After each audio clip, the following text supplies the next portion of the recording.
Olá, eu sou o professor Fernando de Química e hoje é dia de falar um pouquinho sobre termoquímica, entalpia, os tipos de entalpia. Seja bem-vindo, você está no Chemical.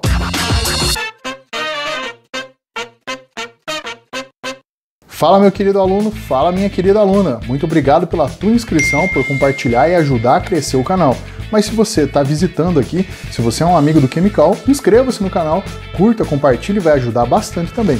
Siga nas redes sociais, é sempre @chem_call. Antes da gente passar para os tipos de entalpia, é importante que você saiba o que é a entalpia. A entalpia é uma função de estado, uma grandeza que vai medir o conteúdo total de energia de um sistema. Não é possível que a gente consiga fazer a medida direta de um sistema, mas sim da variação do processo. Portanto, nós utilizamos variação para que haja então a medida desse valor. Você deve estar acostumado com o valor do ΔH como sendo a variação entre o estado final e o estado inicial. Já diz o Hess, né? Aliás, na lei de Hess, fala-se que a entalpia não depende do caminho pelo qual ela passa, ou qual você consegue obter, mas sim dos estados inicial e final. Então depende apenas do estado inicial e do estado final para que você tenha a entalpia de uma reação, a entalpia de um processo.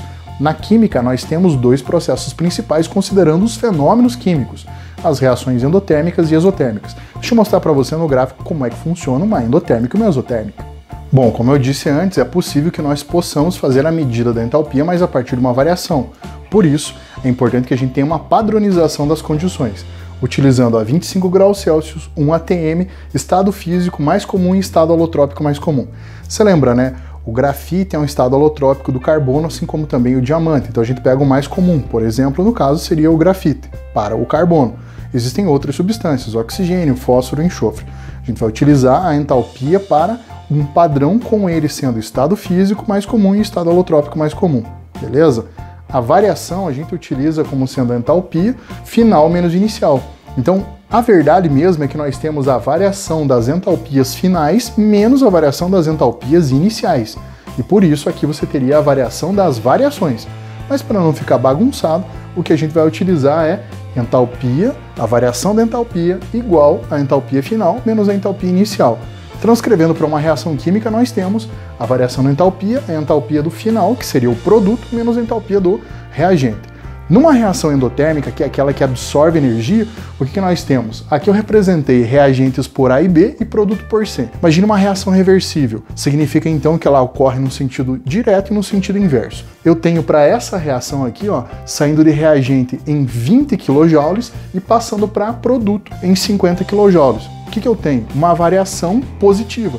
Portanto, é uma variação ascendente saindo de 20 para 50. O que nós temos? Uma reação aqui, ó, A mais B, formando C, em que o valor do ΔH é positivo, essa variação é de ganho de energia, portanto mais 30 kJ que eu tenho para essa reação. Para a reação do tipo endotérmica, nós percebemos então que a entalpia dos reagentes é menor que a entalpia do produto, descrito aqui. Passou um tempo, o caminho da reação vai aumentando a energia, ΔH maior do que zero. O oposto disso vai acontecer na nossa reação exotérmica. Na reação exotérmica eu estou considerando aquela reação oposta para aquele produto C sendo formado, agora ele vai ser o nosso reagente, já que a reação é reversível.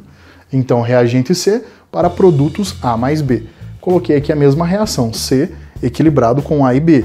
O contrário, A mais B formando C. Então vamos concentrar agora no fenômeno exotérmico, que é aquele que ocorre com liberação de energia. C tem mais energia, produtos A e B têm menos energia, sai do nível de 50 para 20 kJ. Então acaba liberando 30 kJ para o meio.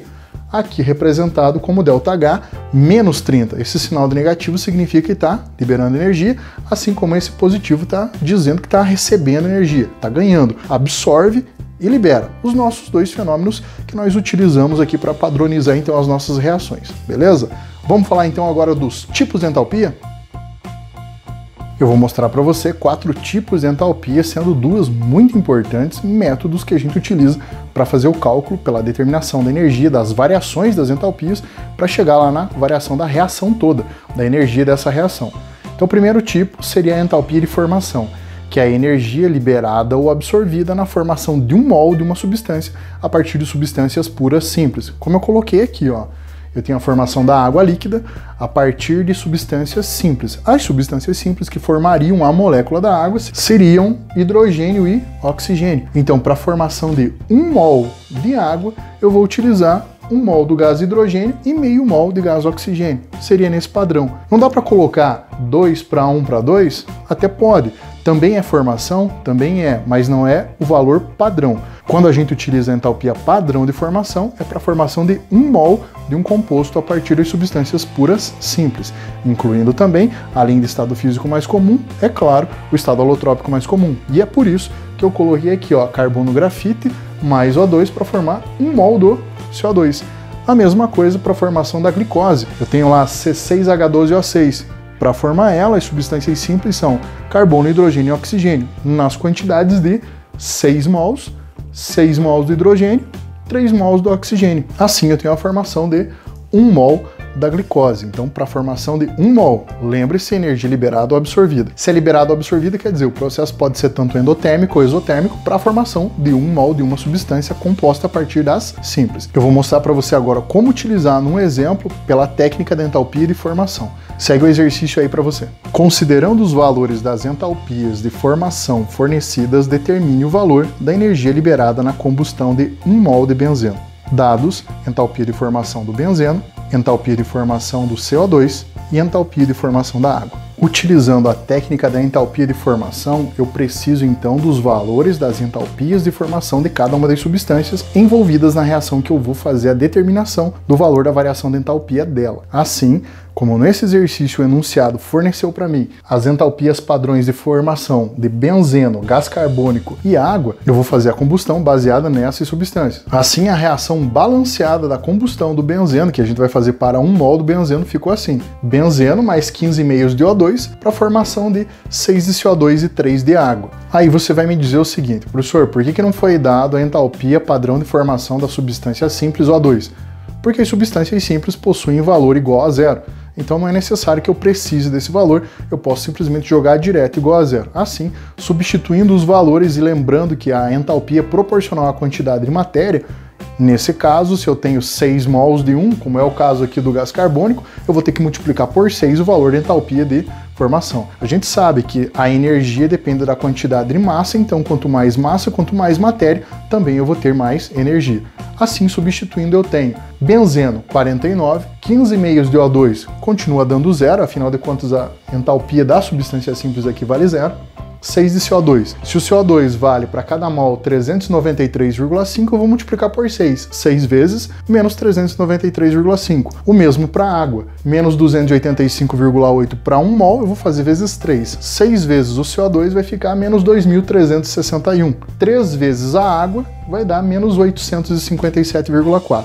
Com esses valores eu encontrei a entalpia dos produtos. Do produto, menos 3.218,4, enquanto que no reagente ficou apenas aquele 49 do benzeno. Se eu utilizo, então, as entalpias de formação, eu vou colocar direto na fórmula, ou melhor, na função de estado chamada entalpia. A variação da entalpia é a variação do produto menos a variação do reagente, ou ainda a entalpia do produto menos a entalpia do reagente. Se a entalpia do produto é menos 3.218,4 e a do reagente é 49, então ficou, respeitando a regra de sinais, é claro, não esquece disso, menos 3.218,4 menos 49, para um total de liberação de energia, por isso que o sinal é negativo, de 3.267,4 kJ por mol de benzeno que sofreu combustão. Nessas duas aqui, você também pode utilizar a técnica da entalpia de formação a partir das substâncias que você tenha para poder calcular a variação total.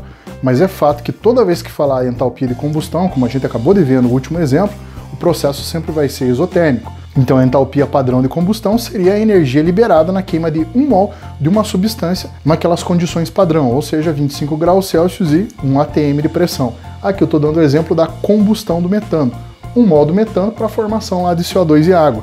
Claro, um processo exotérmico está liberando energia, portanto ΔH é negativo. O mesmo você vai observar quando acontece a neutralização. Neutralização com ácido e base de arrênios, tá bom? Para a formação de sal e água. E essa reação vai liberar energia também, portanto ΔH vai ficar negativo. Então não esquece, entalpia de combustão e neutralização são exotérmicas. A definição de entalpia de ligação diz o seguinte: é a energia absorvida na quebra de 1 mol de ligações químicas a 25 graus Celsius de 1 atm, ou seja, naquele estado famoso chamado de padrão. Agora veja só, aqui eu representei para você o metano para a formação do metil, E aí eu estou fazendo a quebra de um mol de ligações carbono e hidrogênio. Olha lá, ó, carbono e hidrogênio quebrando carbono e hidrogênio. Então eu tenho separado aqui o metil e mais o hidrogênio, quebrei essa ligação carbono e hidrogênio, supondo que eu tenho 1 mol, então estou quebrando 1 mol de ligações, e aqui eu representei a ligação carbono e hidrogênio para essa quebra com o valor de 99 quilocalorias por mol. Interessante é que, como é uma energia absorvida, o processo de quebra é sempre do tipo endotérmico. Você deve lembrar que a ligação química, quando se forma, ela libera energia. Portanto, a formação de uma ligação química é exotérmica. Logo, a quebra, que é o que a gente está fazendo aqui, vai ter que ser endotérmica. Assim, a gente vai trabalhar com a técnica da seguinte maneira. Para calcular a variação da reação a partir das entalpias de ligação, a variação da entalpia de ligação vai ficar igual o somatório das entalpias das ligações que foram quebradas mais o somatório das entalpias das ligações que foram formadas. Só que tem um detalhe importante que a gente pode adaptar. Professor, se eu não escreveu ao contrário aqui embaixo, segura, escrevi mesmo, você já vai entender o porquê. Ligação quebrada. Onde nós vamos quebrar? No reagente. Quando quebra, o sinal é positivo. Então, a entalpia do reagente com sinal positivo. Forma onde? No produto. Eu estou quebrando no reagente para formar novas no produto. Então, formam-se novas ligações nos produtos. E é claro, se a gente tem ligação formada, eu tenho um processo exotérmico. Logo, aqui vai ficar negativo. Então, mais, menos a energia do produto. Menos a energia do produto. Por isso que ficou invertido. Não é que eu errei aqui. A gente vai utilizar a entalpia como sendo produto menos reagente, mas no caso da ligação, você vai utilizar a variação da entalpia de ligação como reagente menos o produto.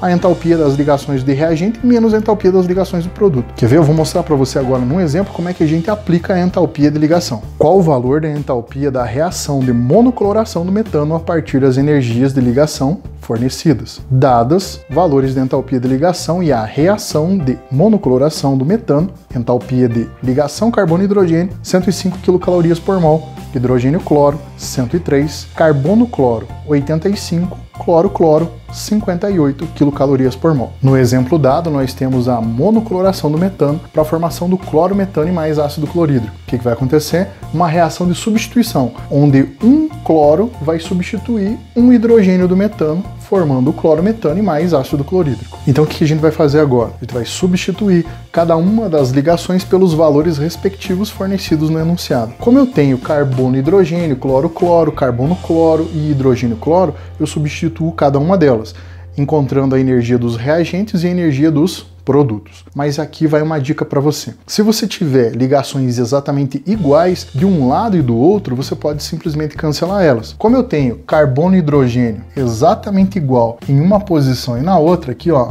tô cortando para você ver, ó, carbono e hidrogênio em reagente e produto, carbono e hidrogênio no reagente e no produto. Agora eu não tenho mais nada igual que eu possa cortar. Essas ligações carbono e hidrogênio iam se repetir do reagente para o produto, então não tem necessidade de você somar e depois descontar elas. Então já retira de cara. O que você pode fazer então? Utilizar apenas a ligação carbono e hidrogênio, cloro-cloro nos reagentes. Uma carbono-cloro no produto e mais a hidrogênio cloro no produto. Eu vou substituir os valores, carbono e hidrogênio, cloro-cloro, 105, 58, tenho 163 quilocalorias de energia no reagente. Substituindo no produto, carbono-cloro, 85, hidrogênio-cloro, 103. Quer dizer, eu tenho então 188 quilocalorias de energia no produto. Assim, fazendo a diferença que eu tenho entre reagente e produto, lembre-se, a gente sempre faz produto menos reagente, mas como a entalpia de ligação a gente inverteu, porque eu preciso do somatório das ligações que foram quebradas mais as formadas. E aí vai ficar reagente menos o produto. Substituindo então,